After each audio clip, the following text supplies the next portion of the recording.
Okay guys, we're back on the transmission swap for Art's 75 Beetle. Sorry about the delay in part 2, but there's a couple of parts I had to go back order on. Took them a while to get here. But I've got the tranny ready to go in. I've got the cradle on the rear along with the mounts. And I had to go ahead and swap out these drive flanges. The ones that were on it were too big for the diameter of the CV joint. So those are the right size. Also, I went ahead and this clutch arm had a little surface rust on it, so I took it off and cleaned it. We got our gear oil filled up there, and then before you go in with it, you want to make sure you put on your cone to body seal. And then what I'll do is I'll make sure this is nice and cleaned up. Sometimes it'll flash rust. Just take a little sandpaper and clean it, and make sure that your coupler's gonna go on there fine. That way you're not fighting with it once you get it in the car. I went ahead and put the starter on. Yeah, just a few things you can bolt on before you go in with it. Now this one, as far as the front mount, as you can see here, this is a 2-bolt nose cone, the earlier style. But on this car here, this is a later model. So it's got what's called a 3-bolt front mount, and it looks like this. It just slides on there like that, and you got 3 bolts. So this is not going to work on that transmission, but no worries, we got a couple of options. Number one is you can get these weld-on brackets, and it'll just weld to the pan right there. And then that you put a mount on there, and then it'll accept the 2-bolt transmission cone. Or option 2 is this conversion kit. So we'll go from the 2-bolt transmission to the 3-bolt style mount. So this will just slide in there like the other one.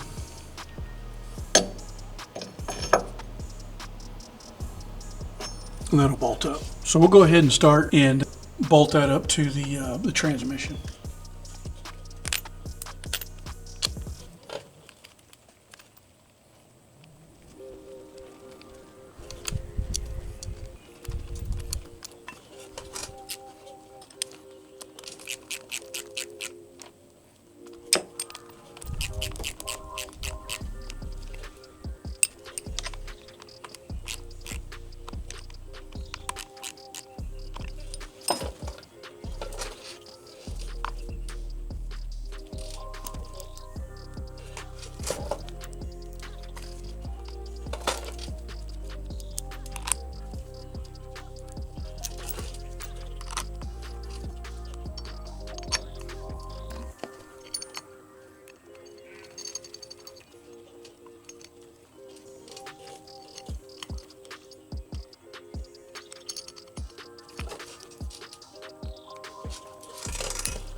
For these two here, I'm going to leave these just a little loose in case there's a need for an adjustment later.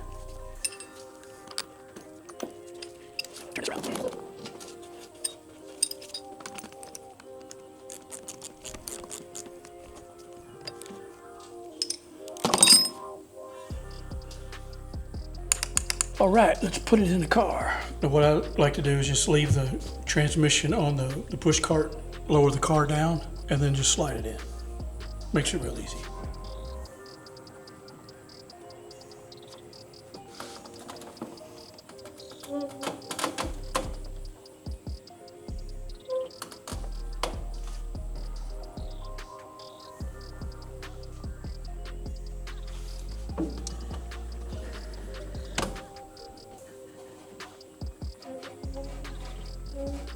Like I said, once again, you can set this in there on the pan forks using the flange drive on the side of the transmission, and it'll sit there without going anywhere. Okay, I'm at a point now where the shaft is coming out of the cone is inside the body, and then I just put a couple of rags underneath these new dry flanges to protect them. And so now I'm at a point where I can lift the car up just a little and then pull the table out from under it.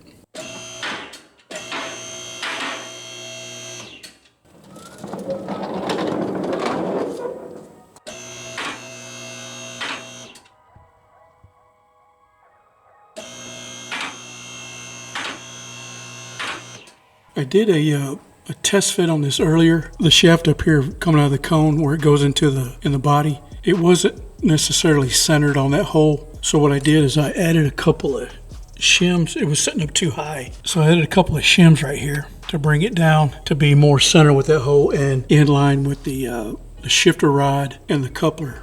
And these are still loose here. So we're going to go, now that I got it where I want it, we're going to go back here to the back and tighten these big bolts first.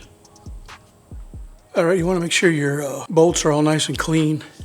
Good time to clean the threads out. Put a little WD-40 on them. And then check your washer, make sure it's not cracked or broken.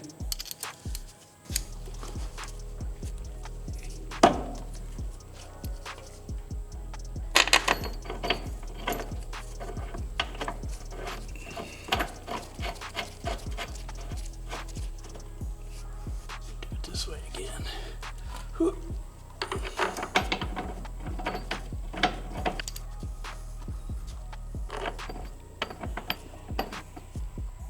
Come on.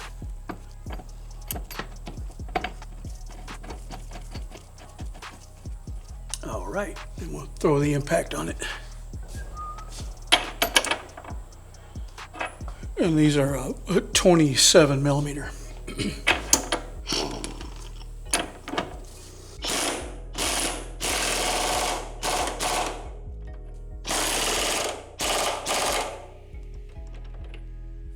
All right, next we'll do these two on the front mount, and then after that we'll finish tightening these two on the transmission mount. And you want these good and tight, but you don't have to necessarily kill it. Just make sure you got a flat washer and then a warpy washer, both on there. The warpy washer goes against the nut.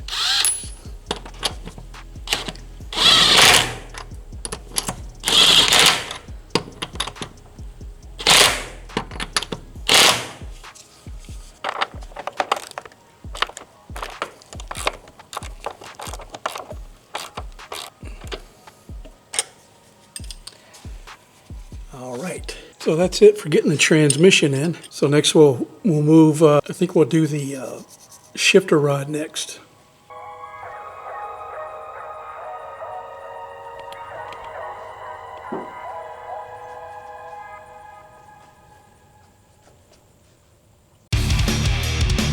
Okay guys, so on this on the shifter rod, I was showing you how the Autostick is shorter than the manual. And so you need a donor car to get the manual shifter rod out and use it. But this one came out of a 71 model and we're working on a 75. So I did a test fit on it and it's too long. So this one's too long, this one is too short. So I thought to myself, well, I'll just stick with the same year model, and lucky enough I got another 75 sitting here. And so I pulled the shifter rod out of it, and sure enough, it is just in between these two. So you got 71 Autostick and then 75. And I know it's just a little bit, but that makes all the difference when you got the coupler hooked up and the shifter in place. So we're gonna go with this one here. And as you can tell, what I did is I've cleaned all these up. And all you gotta do is just take a piece of like a 180 grit sandpaper and clean them up real good. They tend to get a lot of surface rust on them, and it makes it hard for them to go through the bushing. But just get some sandpaper, clean it up, and then put a light coat of grease on it so it'll slide easy when you're doing the install. I wanted to show you what the bushing would look like outside the car. This is a aftermarket hanger for the shift rod. So this is where your shifter would sit on top. And if you notice here, this is the shift rod bushing. This is a stock replacement. It's just a plastic piece with an O-ring clip on the front of it. And you'll install that first inside. You just go through the hole where the shifter sits, install your bushing, and then put your rod in from the front of the car. And as you can see, you know, a new one provides a little bit more stiffness, takes away the slop. Even though, you know, it'll feel better with a new stock bushing, we're going to go with something a little different, and I'll show you that. So I'm going to go with this new one-piece Delrin bushing for your shift rod. As you can see here, on either side there's a little flange or a tab. It helps it to click into place. And then these are installed with the split facing up. And the reason for that is these little cutouts on the back here. Those are there because of the shape of the shift rod hanger. So here's one installed.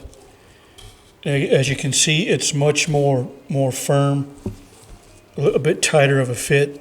So there's very little, if any, slop in that at all. So that'll make your shifting feel a lot better. And if you put one of these in, you're probably not going to have to change this for the rest of the life of the bug. It's just a really good product. If you're interested in one of these, stay tuned to the end of the video. I got some more information on them. Okay, we're back inside, and for this bushing, I just put a little dab of grease on either of the little locking tabs, and again, just make sure your split is facing up. You should hear a little click when it goes into place. Might need a little, like an end of a screwdriver to kind of push it through.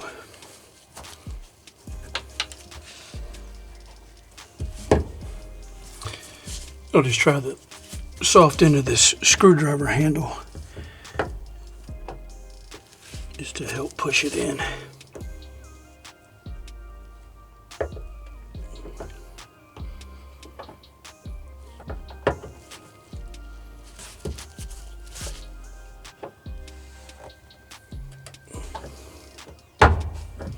All right, that sounded like one side. Or was that the whole thing?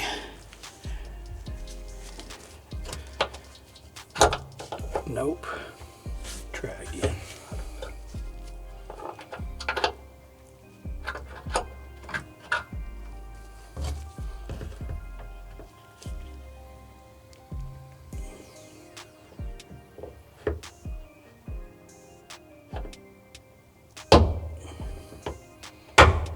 There it goes.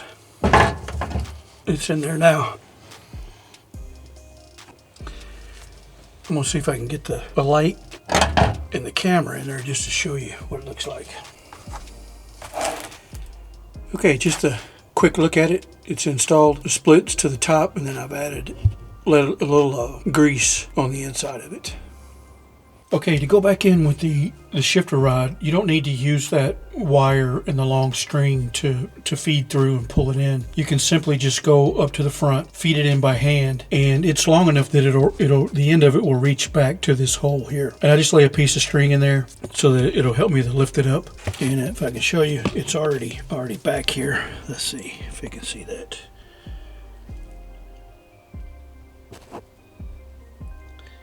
Anyway, the shifter rod, let me see, let me get this.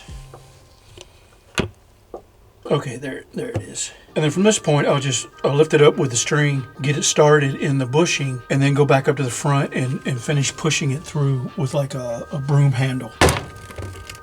So we'll do that next.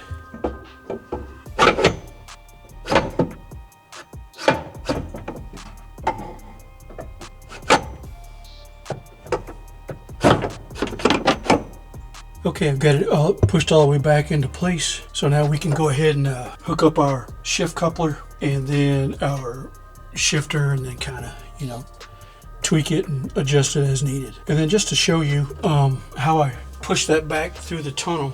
Okay, here's what I use to push the shifter rod back. Now once you get this end started inside the bushing, then you're going to go to the front and push it back. And what I just get is an old mop handle, and what I've done is I've added these stir sticks on here with some tape, and basically it'll sit on there like that, and it helps you keep from dropping it inside the tunnel. And then just use the mop handle to shove it back in there. And the mop handle is long enough to where as you're pushing it back, it'll reach until this part ends up where the shifter connects. Again, just an old mop handle or broom handle, something stiff so you can put some power behind it and push it back through the bushing. Another quick tip too is when you are pushing it back, I will typically take this part of the shifter rod and lay this part on its side like that, instead of going in with it pointed up, because sometimes it'll catch on stuff in the tunnel. So just lay it over on its side like that, and it'll lay on those sticks as you're pushing it back. Stay away from me. All right. Okay, we'll go ahead and reinstall our coupler, rear coupler. So we'll get that first started on the transmission. And just run that grub screw down in place. And then we need to come back a little bit with the shift rod. She's nice and snug. Let me get a screwdriver.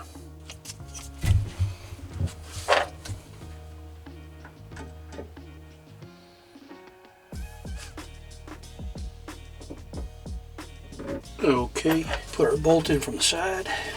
Let's see, might have to turn this up a little bit. So we'll take this grub screw back out for a second. Rotate that, put that in. Get it started in the shifter rod.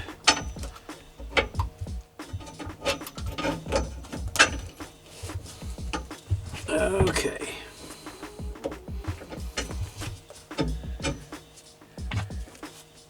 Put our grub screw back in.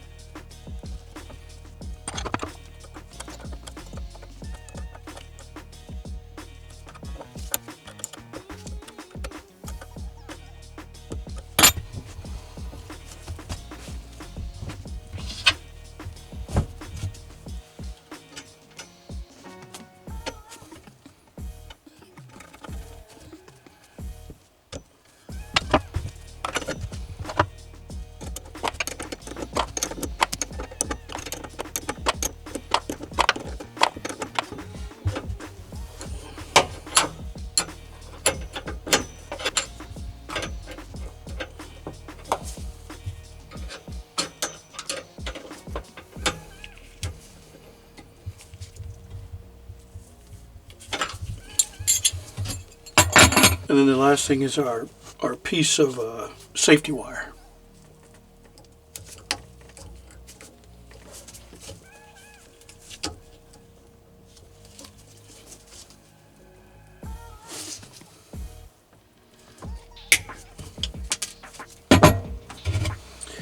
All right, now we're ready to move up to the shifter.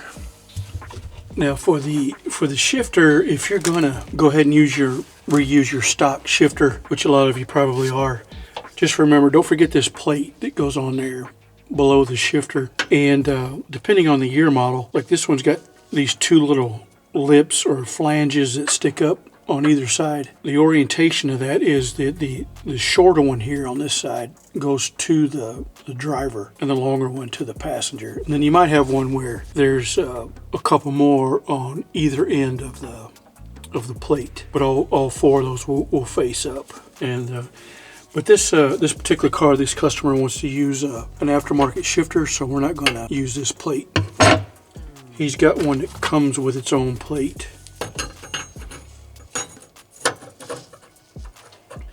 Looks like this. It's a aftermarket Impy shifter, and I'll put the boot on this after I get it installed. You want to go ahead and make sure you put a little grease on the end of it there, or inside the shifter rod. This goes on just like a stock one.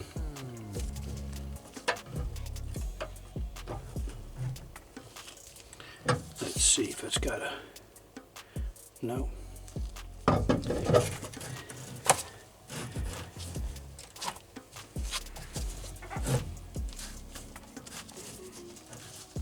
Then you got a couple of 13 millimeter bolts that go in here with a flat washer.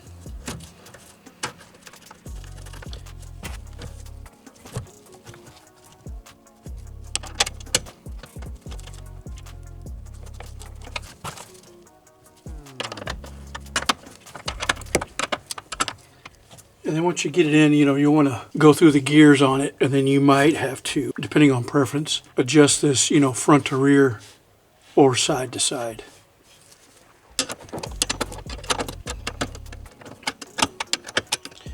Now you can just kind of run through the gears, make sure it feels good. So we got, let's see, first, second, third, and fourth.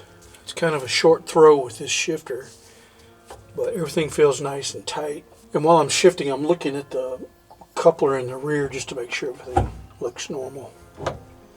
Let's try reverse.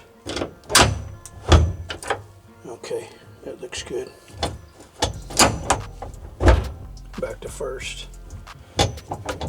And neutral. And then once everything looks good, you feel comfortable with the way it feels, and just go ahead and put your cover back on back here.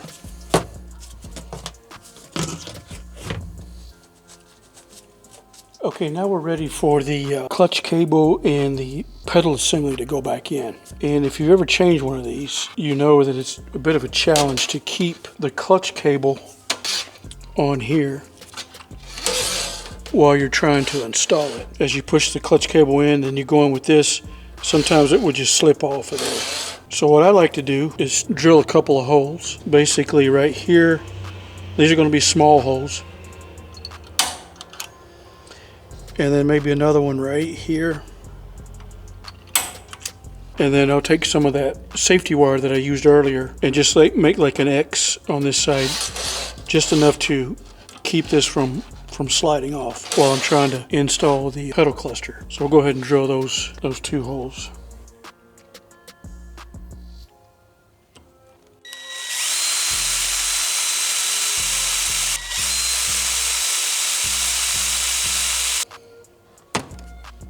All right, just to check the side, that's a little piece of the safety wire, and yeah, that's plenty big enough for that. I'll put the cable back on here, and then the safety wire.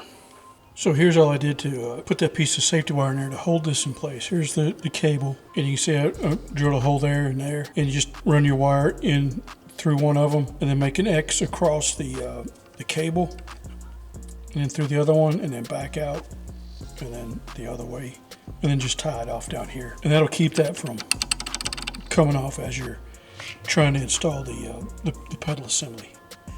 And also, once you've found your donor pedal assembly, this is a good time before you put it in to go ahead and check it over, make sure it's in good shape. You've got a couple of springs on here. You've got a brake pedal return spring. Sometimes those are broken. You can replace that. And then there's one behind the gas pedal itself. But your accelerator cable and your spring on the carburetor is going to assist with the return of your gas pedal once it's connected here. There's a couple of pins on here. There's a retaining, or I should say clip, for your brake pedal return spring. Then there's one on the end of this roller here for your gas pedal. So springs, clips, there's a few pins, one in the gas pedal and one that this pivots on. Make sure those pins are in good shape, and then just make sure it's lubed up pretty good. Lastly, if you want to check your paddle pads, if these are no longer any good, as you can see this one's missing, go ahead and replace your pedal pads. This one's ready to go in. Okay guys, we're back inside the car, ready to put in our pedal cluster. Before you do that, go ahead and make sure that you got your this little plate bolted to the floor here. This is basically a stop plate for the brake and clutch pedal. It keeps them from falling forward. And as you can see, I've already got a new master cylinder installed. I'm also doing a complete brake job on this car. So again, a good time to replace that if you're going to do so. And then your push rod. This is the master cylinder push rod. Go ahead and clean it up, clean your threads. And then what I used to do is just put it back together loosely. Leave these nuts loose because you're going to want to make an adjustment to your pedal when it's all said and done. And of course your two bolts to install the cluster.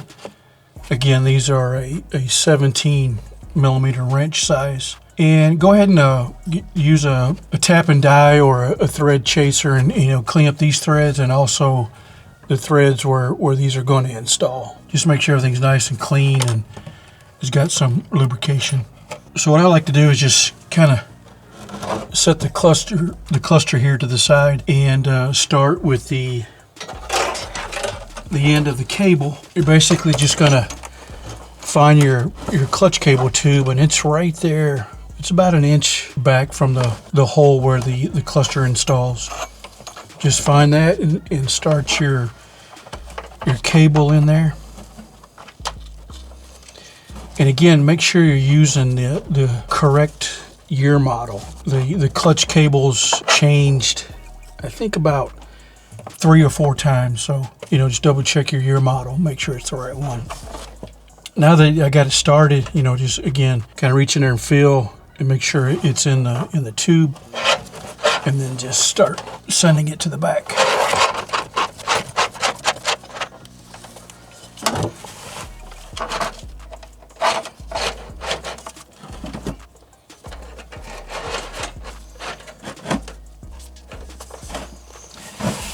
Now when you go in with the cluster, again, we got that safety wire on there for our cable, so that's not going to come off.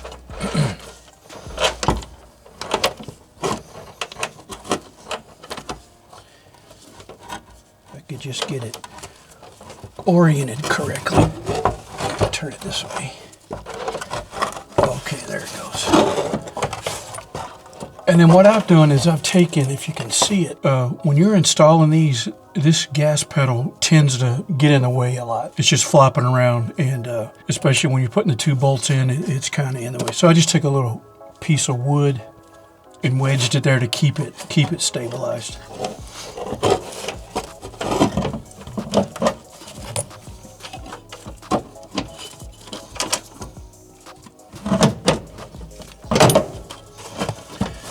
Okay, so again, when you get the cluster situated around here, you want to make sure that your brake and clutch pedals are in front of that plate on the floor, because again, that's going to prevent them from falling forward. And then before you actually bolt this in, you want to go ahead and start your push rod for your master cylinder. Because if you bolt this in, the angle on it is a little tough to get that started. So we'll go in the master cylinder first.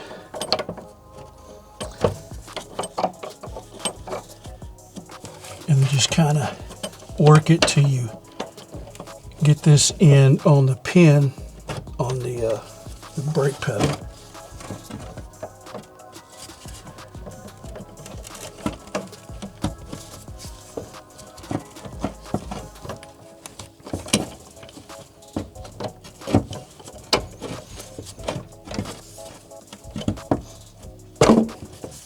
Just like that.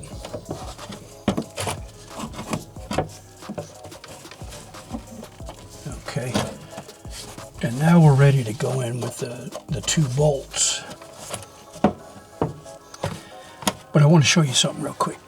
All right, another thing you want to check before you go in with the pedal assembly is this spring here. This is your brake pedal return spring.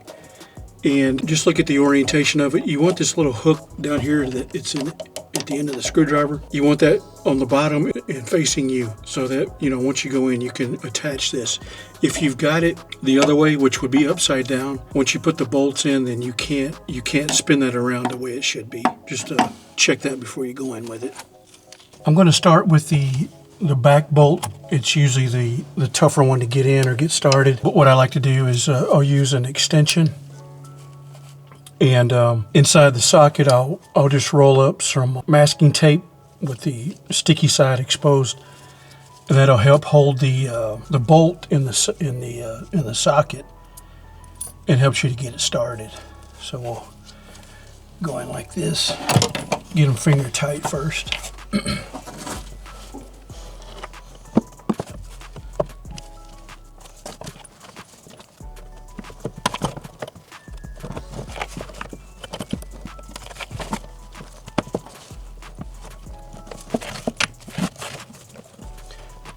gonna have to finesse this, move it around until you find the hole, and then just get it started, and then go ahead with your second one.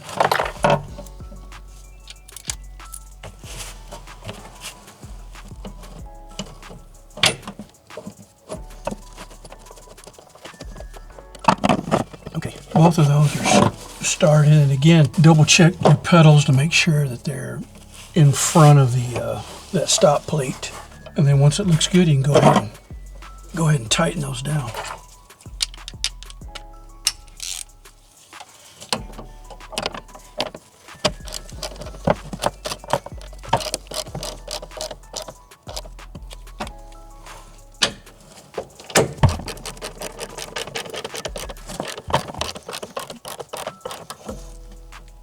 And then at this point, you can go ahead and connect your accelerator cable to the gas pedal.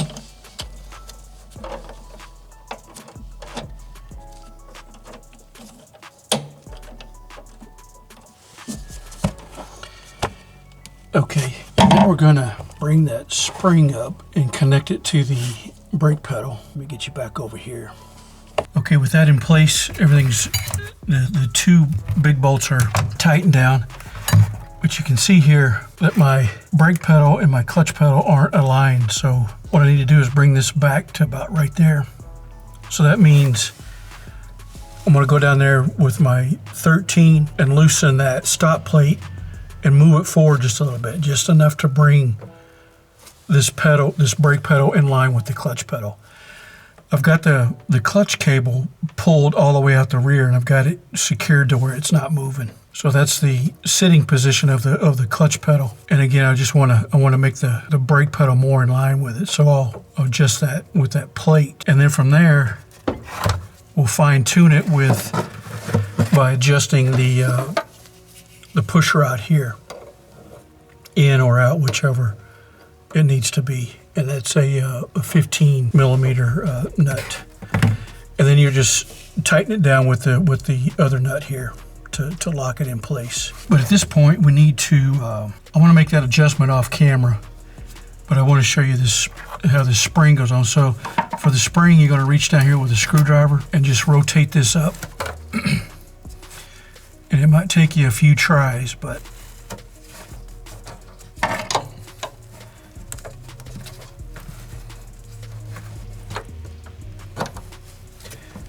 and you kind of got to go all the way back behind it, that pin.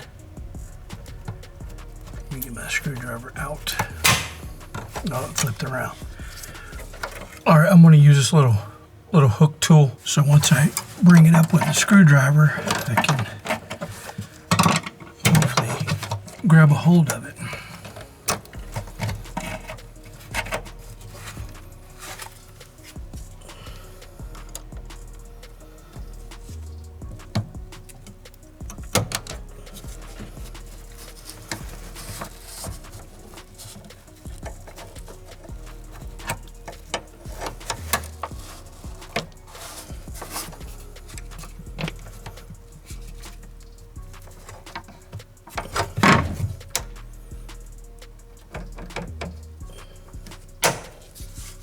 Okay, she's on.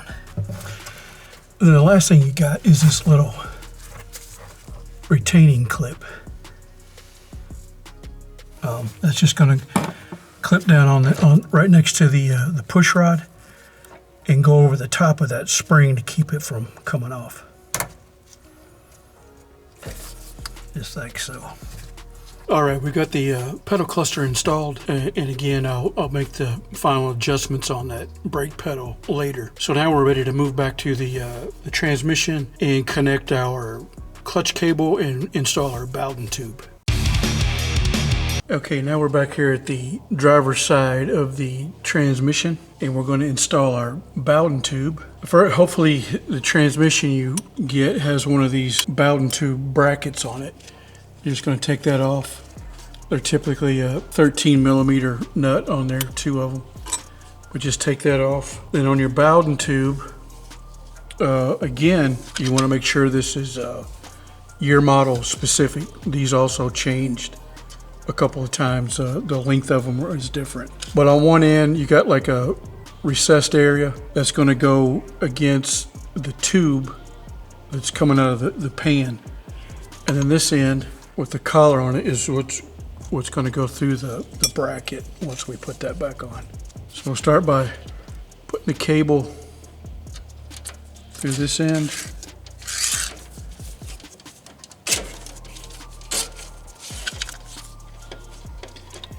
And see, again, this is another time where your cable might come off of the pedal assembly because you're back here moving it around, but with that safety wire on there, it's not going anywhere. So we'll make sure that Bowden tube is secured on that exit point there from the pan. Then we'll put our bracket back on. And when this Bowden tube, when it's in place, it's naturally going to have a curve in it. And so that, don't think that it's too long if it's got the curve in it. So we'll just adjust it like this.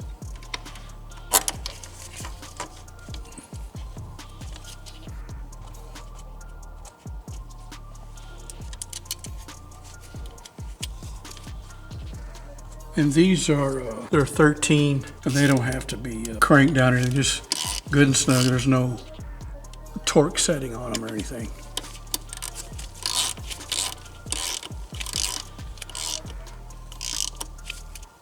Okay, so just run this through your clutch arm and finish it off with a new wing nut. And you want to put this on loosely. You don't want to tighten it down at all, because if you do, you're gonna pull this arm back, and it's gonna push your throwout bearing forward. So when you go to put your motor in, you're gonna feel some resistance. We'll go ahead and make the final adjustments on the clutch after the engine is put in. Then you want to go ahead and reinstall your ground strap for the transmission. Might be a good idea to go ahead and put a new one on. But this is going to go on this post right here. It's got a 13 millimeter nut on it and washer. But make sure you clean that up real good. Clean the threads, get all the rust off of it so it has good contact. And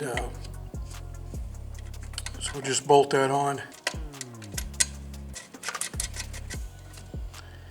And then on the transmission, you're just gonna pick a nut that's on there, take the nut off, and connect the other end of it. Like maybe this spot here, I think this reaches this nut here, so I think I'll go ahead and take that off, put my strap on, and then bolt it back on. Okay, I changed my mind on that one.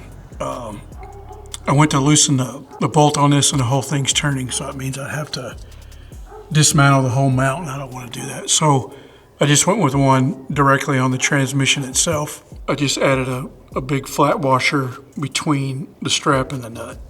So that'll work too, just as good. Okay guys, at this point I would put on the CV joints, but as you can see, I don't have any trailing arms on the Bug because I took those off. I'm going to sandblast and repaint those along with the backing plate for the brakes, and I'm also going to change out these spring plates. The customer wants to raise the car up, so I've got some different spring plates to go on it. There's one laying right there. But as far as the CV joints are going to go back on just like they came off. You got 6 bolts on this flange and then 6 more on the trailing arm. But with your CV joints, just look them over. You might want to repack them with some fresh grease. Check the boots. If the boots are, bad, torn or ripped or anything, replace those. So at this point, we've kind of wrapped up everything as far as putting the tranny in, the shifter rod, the pedal cluster, the shifter, and the Bowden tube. So at this point, we're going to go over a few things that you would change on the engine. Okay guys, this is the engine that came out of the 75, but I'm just going to, for the purpose of the video, I'm just going to assume that most of you that are doing this have a carbureted engine. So I'm not going to go through the process of removing all of the fuel injected parts and putting a carburetor on it. I've already got another engine to go in. But there's 2 main things you got to do to the motor if you're going to reuse it in your fuel injected car, or excuse me, your Autostick car. And that is, number one, the oil pump is got to be changed. And then on the back of the motor, we're going to take off the flex plate and replace that with a flywheel, pressure plate, and clutch disc. And so to get started, we'll go ahead and do the change out on the oil pump. And to do that, we're going to pull off the crank pulley and then the breastplate, and then remove the oil pump.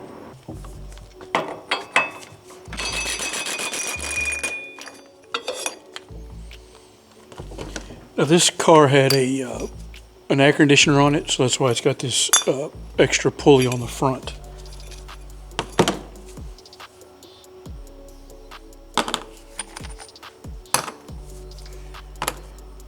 Okay, then we'll need a pulley to get that off.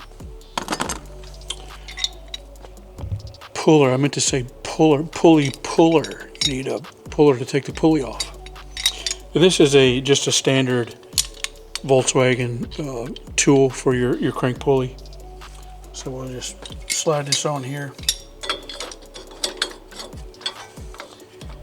And then just line up this nut with the end of the crank.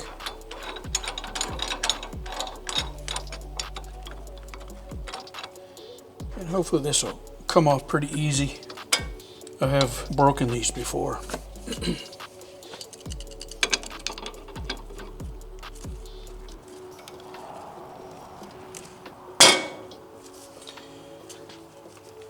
Once you hear that pop, you know it's coming off. Well, I thought it was. Maybe I need a little spacer of some sort to go in there, because I ran out of threads on the tool. How about my nut?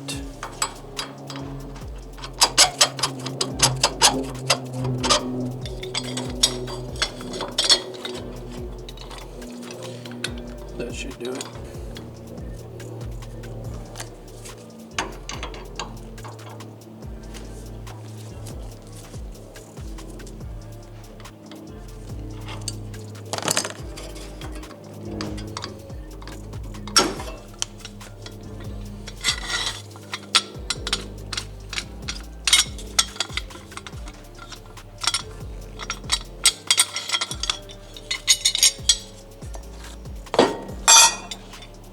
And then next we'll take off this breastplate, and it's just got the regular 10 screws in it that you take out with a flat tip screwdriver. There's 2 here. This engine's kind of rusted a little bit. I had to lube up the other ones over here and break them loose. So those are already out. You're going to have You have 1 or 2 on this side, and then 2 on this side here. Let me see if I can get these ones in the front out.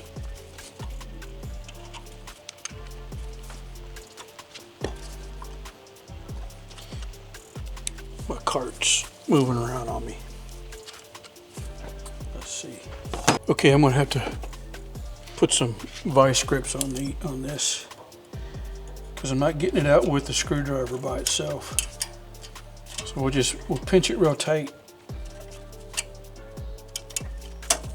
and then hopefully turn it with the screwdriver like this. There it goes.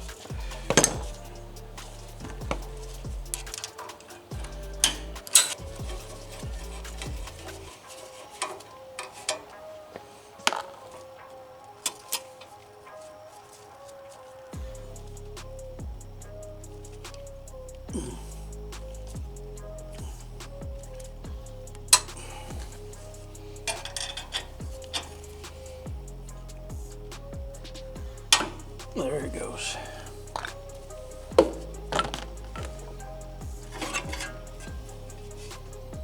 All right, now we got access to our oil pump.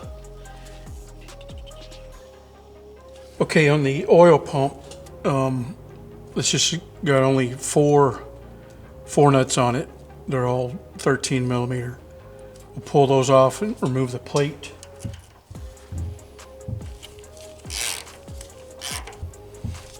And I drained the engine oil before I pulled it out of the car, if you remember from the the engine pull video, and then I also drained everything out for the transmission fluid and gear oil.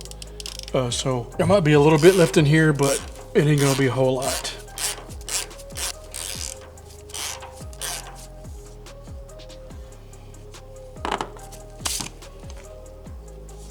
And we'll just take a screwdriver and pry this off. Okay, here's the spot.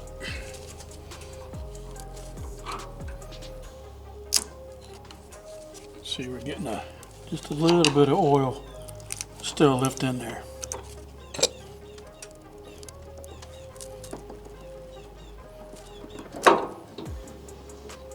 And then these two here split apart from each other.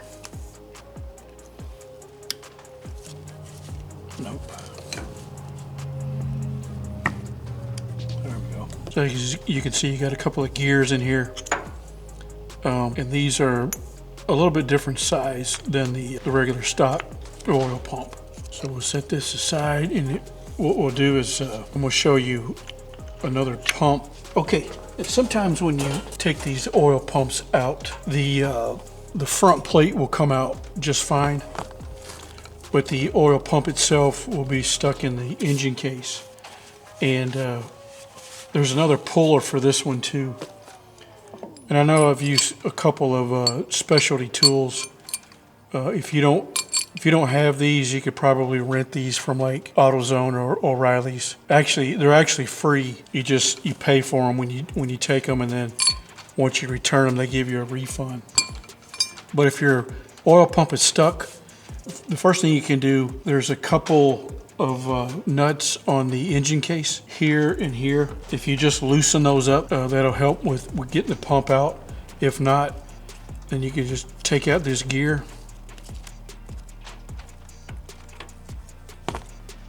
And then this tool, this part of the tool will go inside the two ports where the oil moves through the pump. Just like that. And then you use the engine case itself to prop it against. Make sure it's still in there.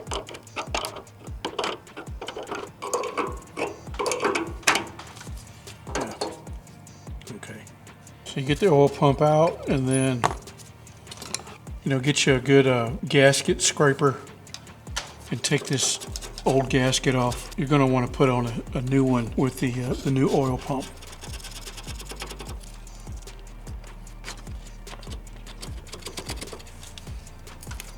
Okay, once you've got everything cleaned up, you're ready to put in the new one or the correct one. You can go with the new one. I'm going to use this Shattuck 26 millimeter pump just to show you. Now this one is brand new, so I'm not actually going to install it. I'm just going to use it for demonstration.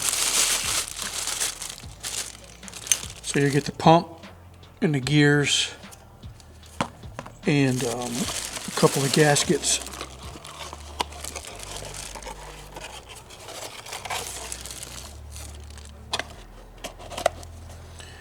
And if you want to go with the Shattuck, there's the part number on it, 981122B. And the 26 millimeter is the depth of the gears. So if I take one of these out and put a mic on it, you can see that that's 26 millimeter. And this one, I was saying earlier, this one was a different size. It's actually the same size on the gears. But just to show you the difference, if you look at this one, you can see that this flange here is somewhat thick, whereas the Autostick one, if you look right there, that's somewhat thinner, almost half the thickness as the stock style. So the way this would go on, like I said, you got two gaskets. This first one, they're a little bit different. So this smaller one, or this thinner one, goes on first. And you can, people have different opinions about what to put on here. I've heard a lot of people say go with that Permatex Aviation gasket maker on this one. This is the one between the engine case and the pump itself. Then you're going to have a second one on this side of the pump between it and the cover. Oh, and by the way, the cover is something else you're going to have to come up with. You're going to have to find a stock cover. You know, make sure you clean it up real nice. Maybe even paint the outside of it. But you'll slide that in, and then what you want to do is put you a pretty good size of a ball of grease in here, just to lube these gears up before they start turning. And then install that, then this gasket, and then your cover plate. And then finally, you want to get you some of these, what they call nylock nuts. It's just a 13 millimeter nut with the nylock in the center of it. And this will help prevent it from leaking out these holes in the cover. Just make sure you put your nylon side against the plate. So this would be the side facing out. Tighten those down, and I don't know if there's a torque spec on the oil pump or not. You could Google it and check it. Might be, there might not be. Oh, and just one other tip, or one other thing on this. When you're installing it, this longer gear, you got these two gears. This one with the shaft goes to the top, and that end of it right there sets in a groove in the cam gear. So just make sure you rotate that to where it sets in the cam gear. And then once you get that in, get it tightened down. Then if you loosen those two bolts on the side for your engine case, just remember to re-tighten those and torque them to spec. So once you've got your oil pump installed, now you're ready to go back on with your breastplate behind the pulley. And for that breastplate, because of this oil pump, the one that was put on here is shaped just a little bit differently than the other ones. There's quite a few variations in these breastplates that go on behind the pulley because of things that would maybe run down through it from the top, and a few other reasons. So if you want to reuse the one that came off, like for example this one here, this is the one that came off of it. I wouldn't reuse this because of these holes here, unless I wanted to just fab up some sheet metal and plug these off and then finish it and make it solid. Could reuse this. So this one would go back on with no issues. But if you want to change it, say you want to put on a aftermarket chrome plated one or something like that, you have to consider these two studs here, because these four studs are longer on these motors because of the thickness of this oil pump. So if you put on a different one, the top two studs, this is just one I had laying around. It's a little different, but on those top two studs, you can tell by doing this that they're touching the back of this breastplate. It's not really a big deal, but if you don't like that, again, it's just your own preference. If you don't like that, you can just take these two out, double nut these, and take them out and install shorter ones so that they don't hit the back of the breastplate. And as you can see, just these two here, you can clearly see a difference between this one and that one. And then even on this side, this one's got an extra cutout for a hose or a tube or something that ran through it. So just keep that in mind. If you want to change it, you can, but just know that these studs might rub up against the back of it. Okay, we're ready to move to the back of the motor and talk about the flywheel and clutch and pressure plate. All right, the first thing we'll do is go ahead and remove this flex plate. And this is put on with a 36 millimeter gland nut.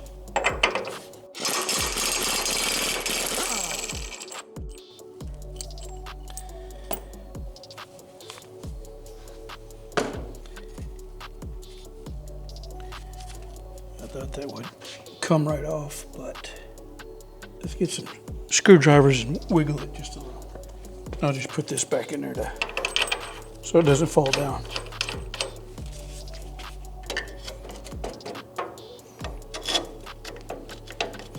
Okay, the screwdriver method did not work, so I'm just going to try a couple of bolts here. There's a couple of bolt holes there. And if you just screw these into place, it'll push out on the flex plate.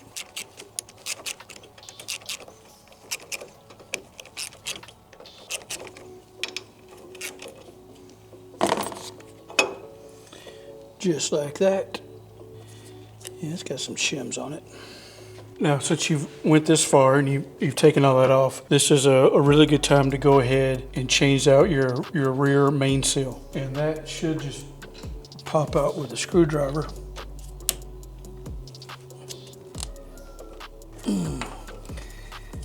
Once again, it's been in there since 1975 probably. Jeez. Okay, once again that didn't work, so I'm going to a bigger pry bar.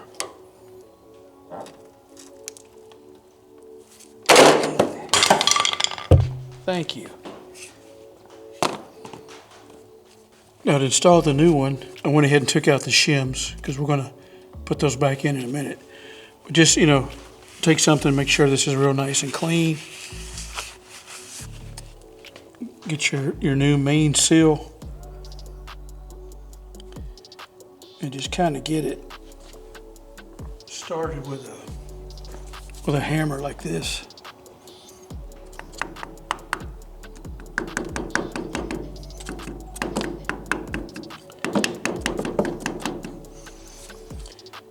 Then again, we're going to use a specialty tool. This is a VW tool to install the rear main seal.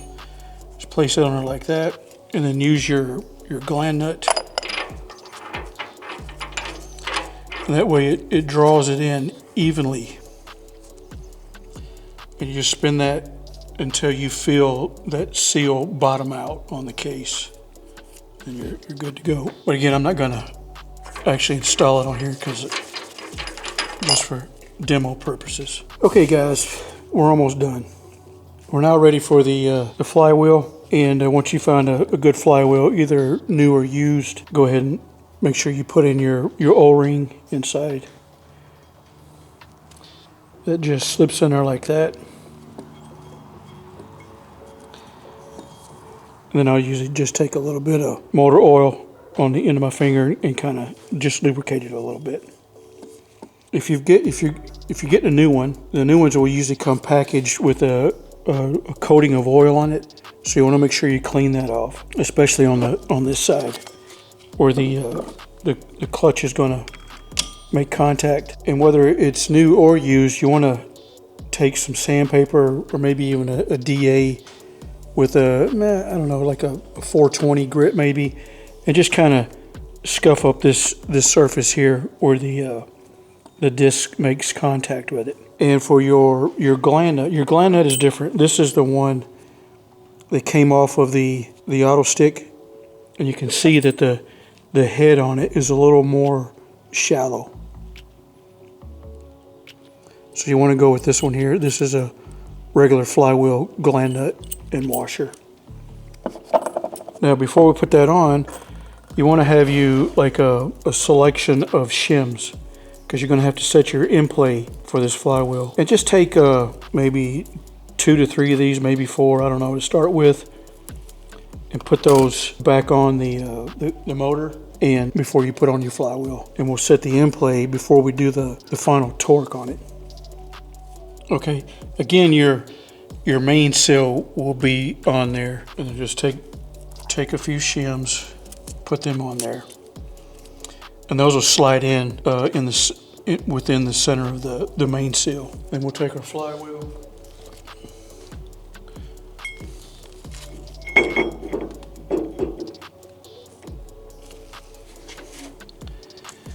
Get it started. And again, you might want to just bump it on there with a hammer.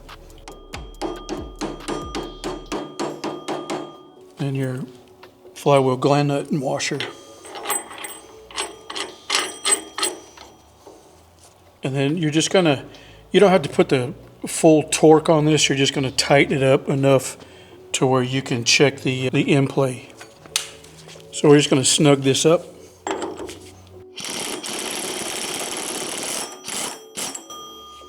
Like so, just to where it's good and tight.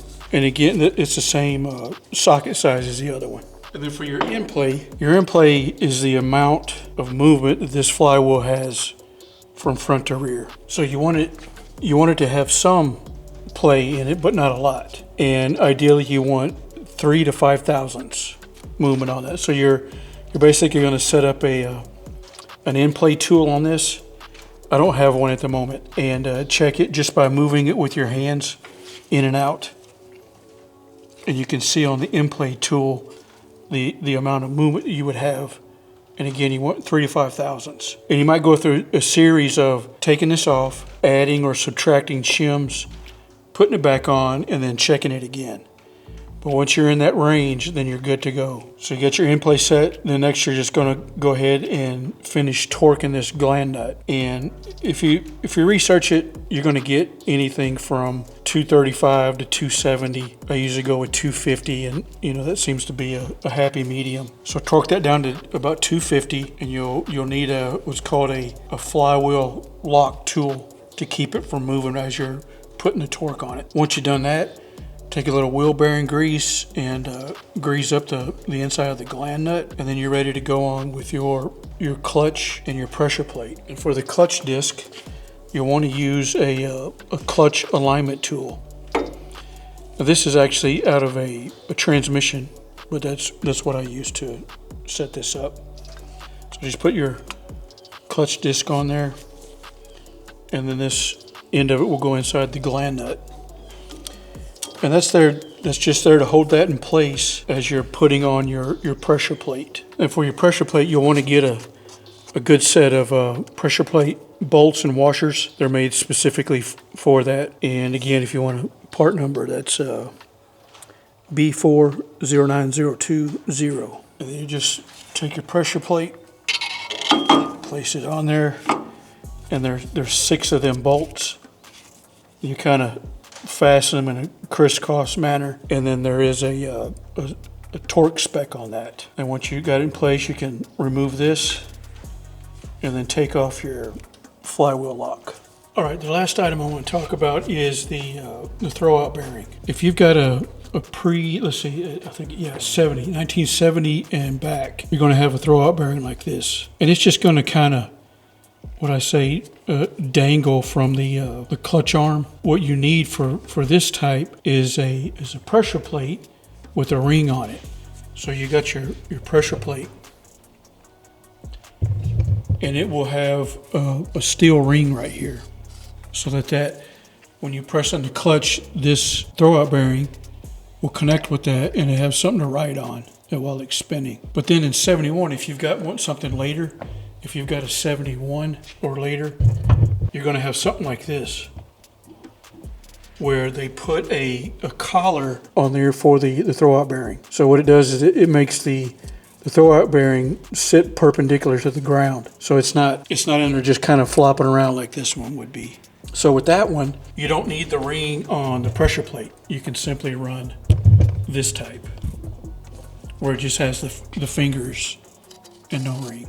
So just make sure you take a look at that. Depending on what transmission you have, if it's 70 and back, you'll need this and the pressure plate with the ring. If you've got a 71 and later, then it'll have the collar on it, and you'll use that pressure plate right there.